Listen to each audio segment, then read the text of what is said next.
if you think you're going to do it in your own strength, then you know what? Yeah, you can do it. COVID, it's been helping people move their businesses from offline or brick and mortar to online.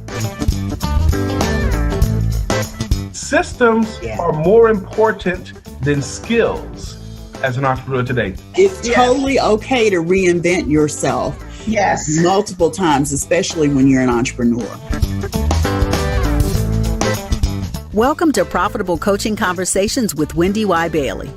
If you're a coach, speaker, or industry expert, you're in the right place for sales and marketing wisdom and insight to grow your coaching business. Now, here's your host, Income Acceleration Mentor, Wendy Y. Bailey.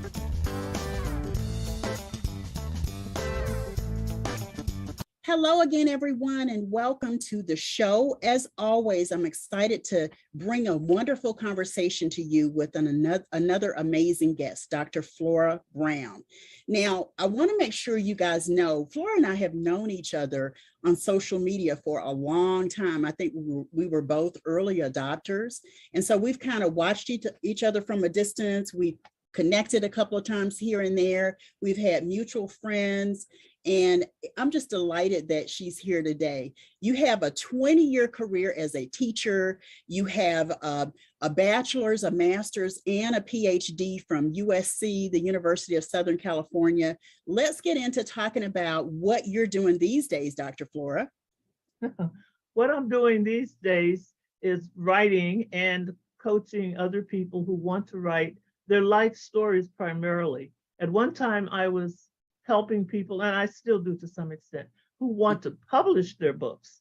But now I'm leaning more toward helping people who are non-writers, who don't have the aspiration to be published particularly, but who want to share their life stories with their families.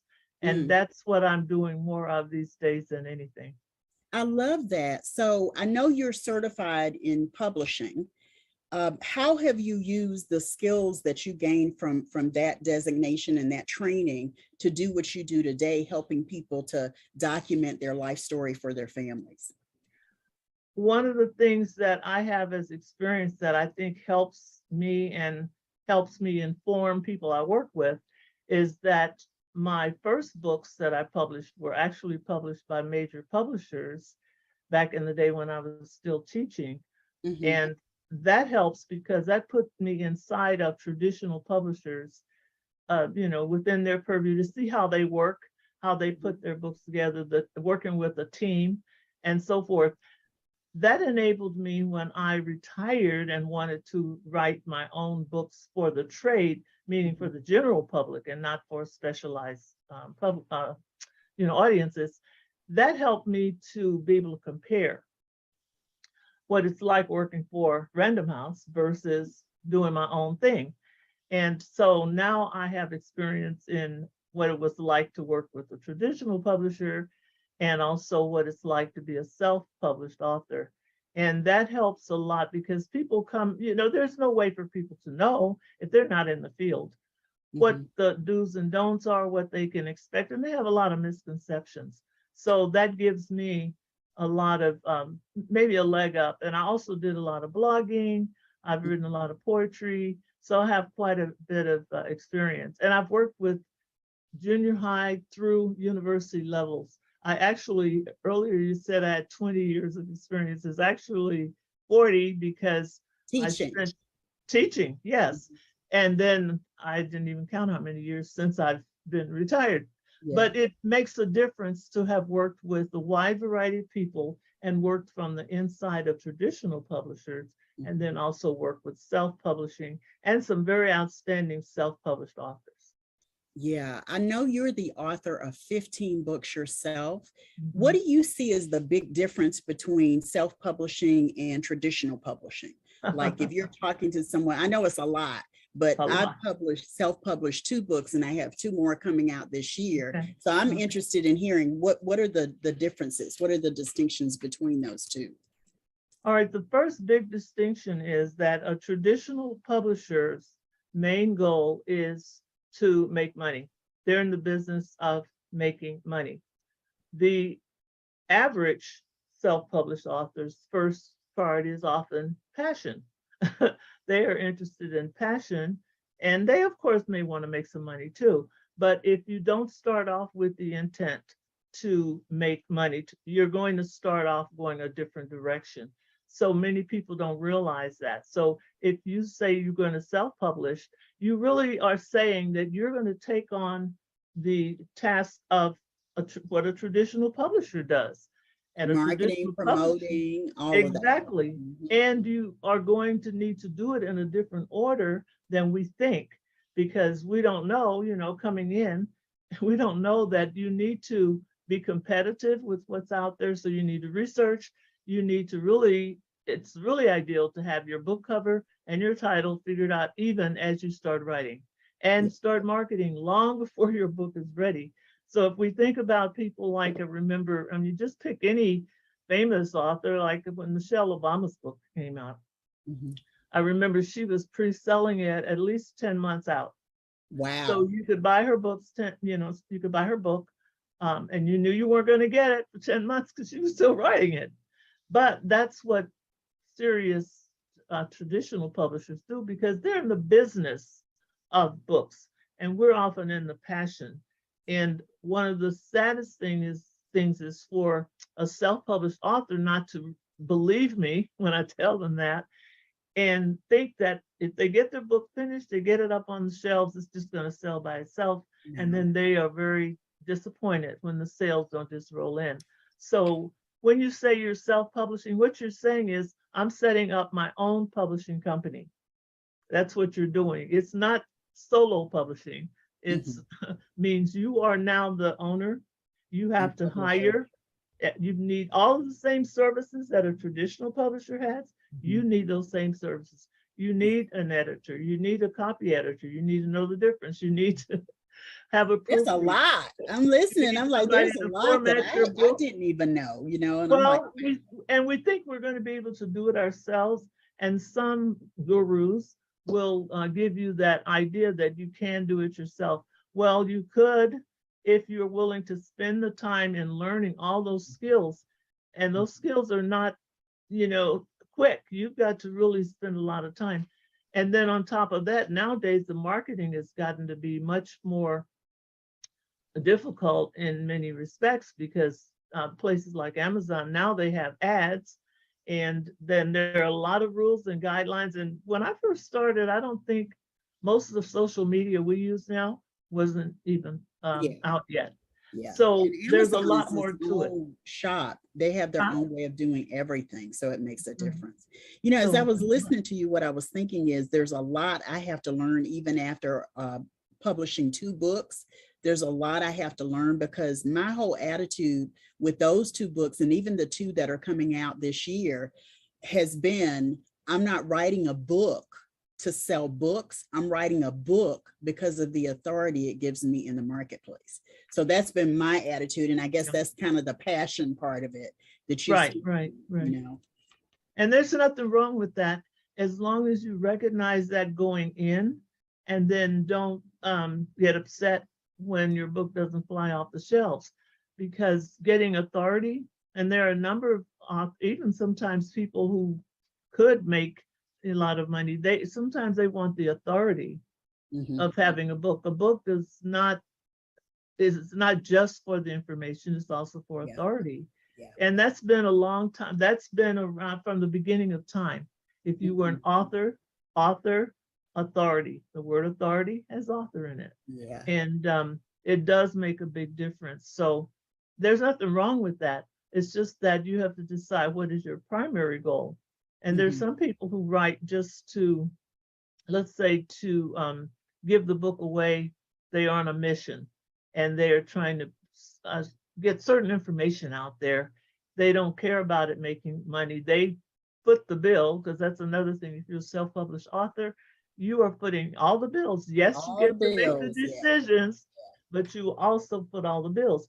If you get a contract with a traditional publisher, they're footing all the bills, but they also have all the control. And you don't get to decide for sure what your title is or anything about your book as a rule. So there are big differences. But if you want to make your book successful, for whatever reason you're putting it out there, you're going to have to do something to get it in front of people that you wanted to, to read it. Yeah. What's the top thing you recommend that people do? And I'm going to ask you if you'll give me a sort of abbreviated answer, and Okay. then people can reach out to you and get more information. So what's the top way for someone who is writing a book to get it into the right hands? All right. The first thing I always suggest is to get yourself acquainted with other people that are doing what you want to do. So if I want to be a self-published author, there are thousands of self-published groups of self-published authors. You need to begin to get acquainted with them and ask questions, hover in their Facebook groups, ask questions, start to learn about the industry, what's involved, because you're going to have to make some decisions. And you also want to be careful not to get scammed, because there are plenty of scammers out there that as soon as they find out you want to self-publish, for example, they're ready to take your money, but they have no intention of doing you right. Yeah. So get acquainted with someone who's already doing, as not just one, but even an organization. So you can go to their meetings and learn. You got to learn the landscape, and you got to learn like anything else. Sure. And I can help a lot with that because there are few people in the industry who do produce, let's say annually, they produce different information. There are organizations that can help you before you invest your money or a lot of time. Gotcha. So we're going to take a quick break, and when we come back, we'll walk through the Profitable Wisdom segment with you, Dr. Brown. Sound good? Certainly. Thank you. Okay, we'll be right back. Hi, I'm Gina Calvano, and you're tuned into the Profitable Coaching Conversation Show with Wendy Y. Bailey. Like, comment, review, and subscribe now so you're notified when the next episode goes live. Hey folks, Simon T. Bailey. Have you lost your spark? Is a job just a job? Is a relationship just a relationship? Is a business just a business? Well, I've taken the last couple of years to do some deep diving questions and asking myself, did I ever lose my spark? Yeah, I have. And when I lost my spark, you know what I wanted to do? I wanted to quit. But I decided that, guess what? When you find your spark, you find your joy. And when you find your joy, you find your people. And when you find your people, you find your voice. So when you find your voice, you connect with people who get you, you tap into your joy, and you become the spark for everyone around you. So I put together this book, Be the Spark. I'm so happy to bring this to the marketplace because I believe it will become the guide that will give you the kickstart that will enable you to light it up wherever you go. So if you say, Simon, I've lost the spark at home, in business, in life, and you or your friends are saying, you know what, I really want a prescription that is sustainable. And I believe as I share my stories, my pain of what I went through, that you're going to be equipped with tips, tools, and techniques on how you can be the spark. So listen, go to simontbailey.com, get the book, and remember, I love you and I believe in you, and there's not a darn thing you can do about it.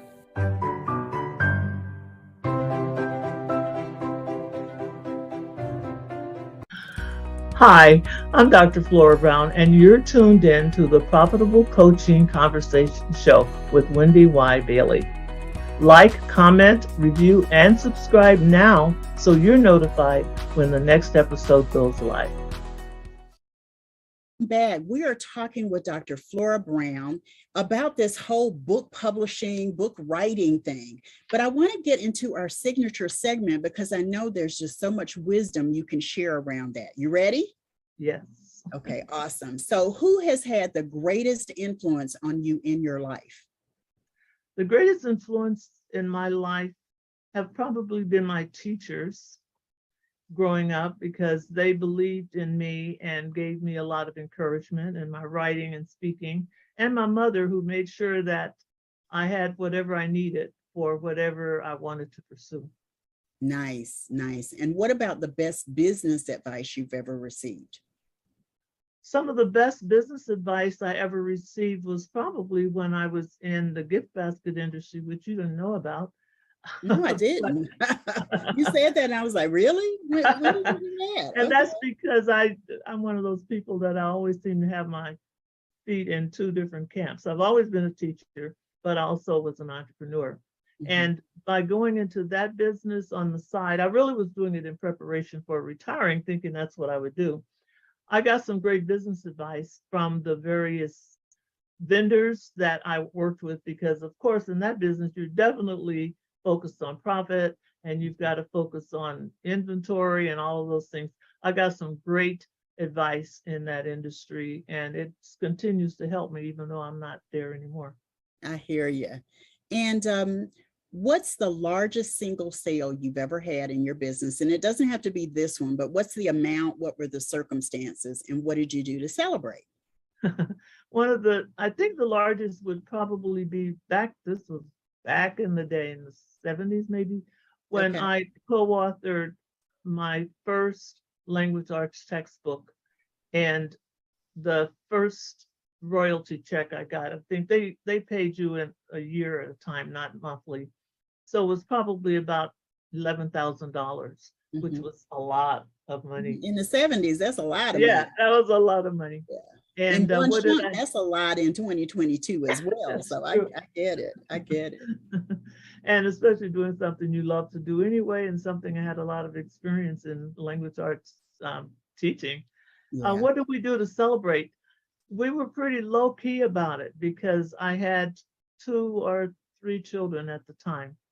And so we didn't celebrate the way I really would have liked to celebrate. But I did, of course, call people and, we shout and jumped up and down about it. Yeah.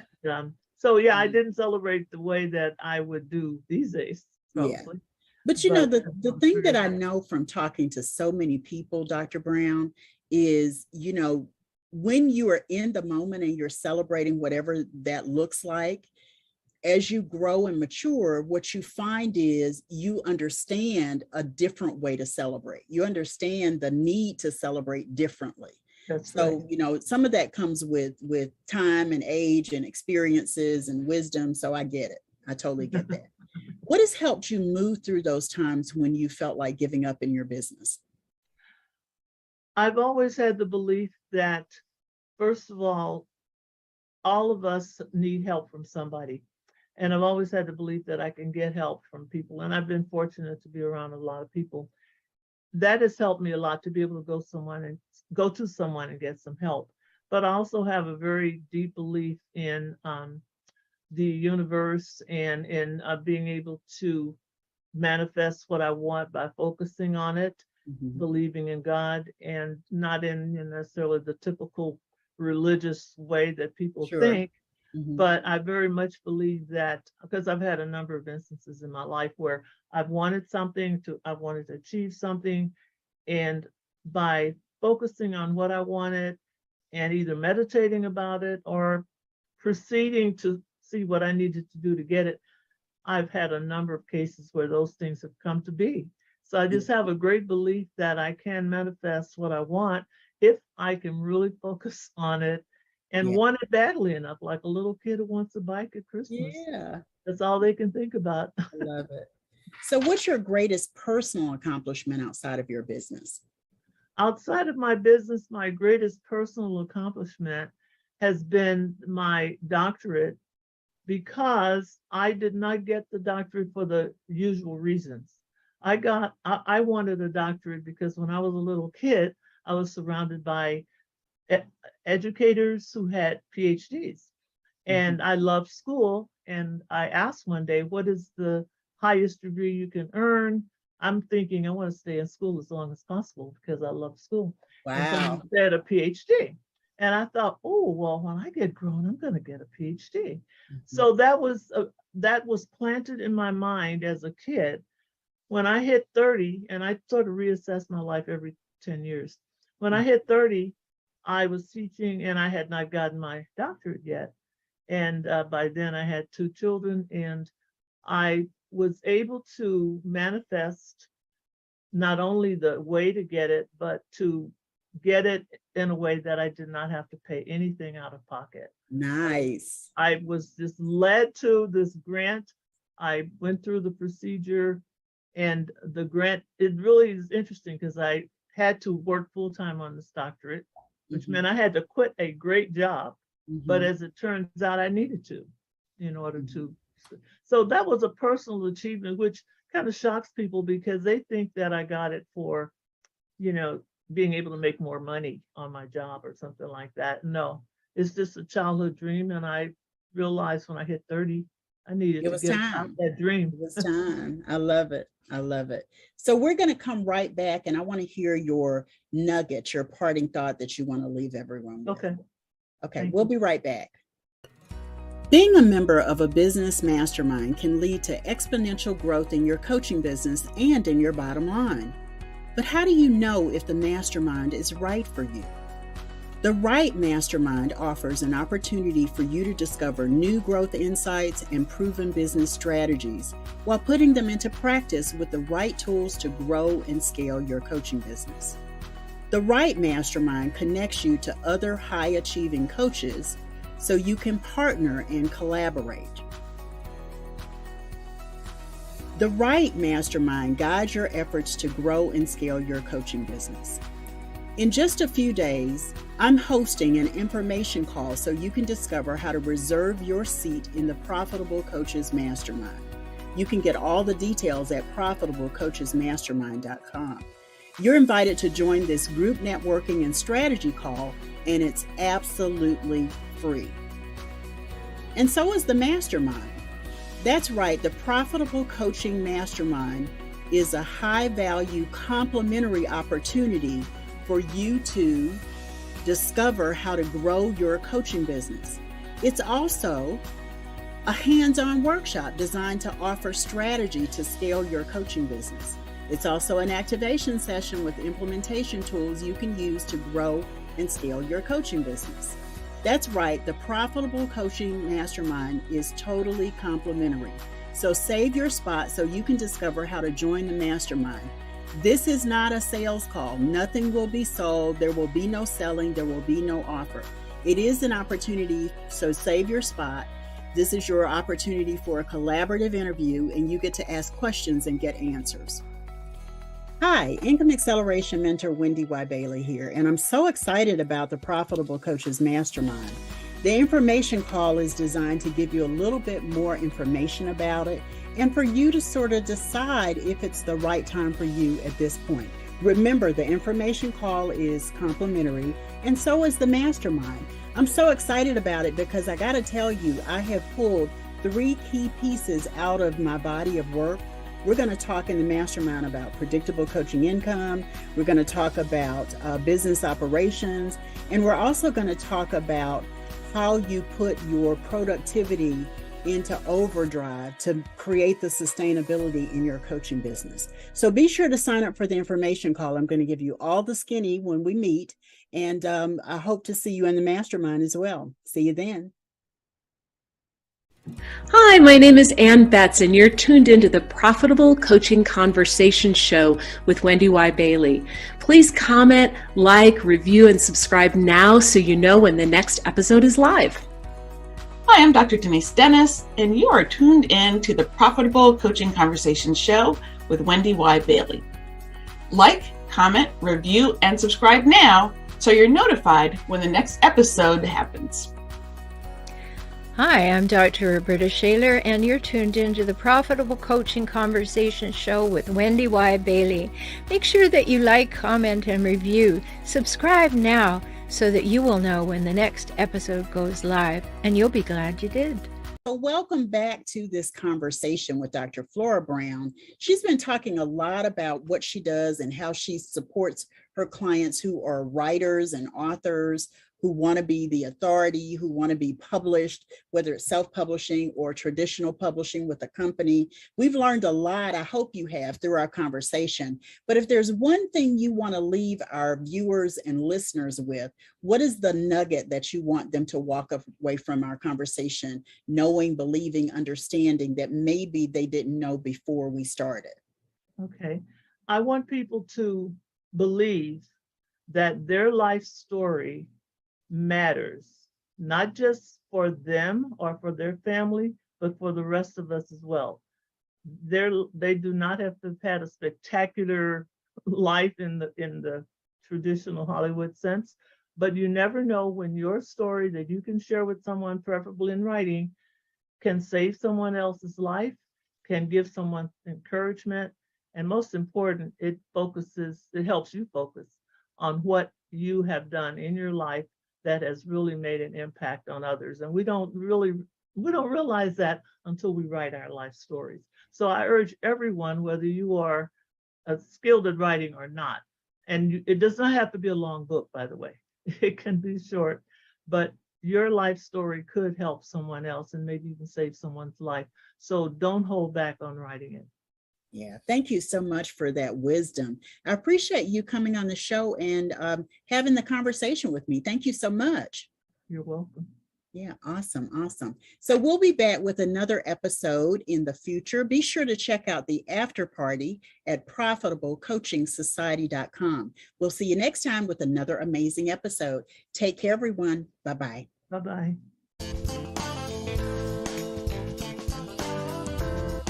Thanks so much for tuning into Profitable Coaching Conversations with Wendy Y. Bailey.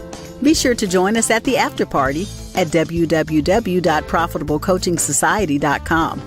We'll see you next time for more sales and marketing wisdom and insight from Wendy Y. and her amazing guests. Be sure to like, comment, and subscribe, and turn on the notification bell so you know when new episodes are posted.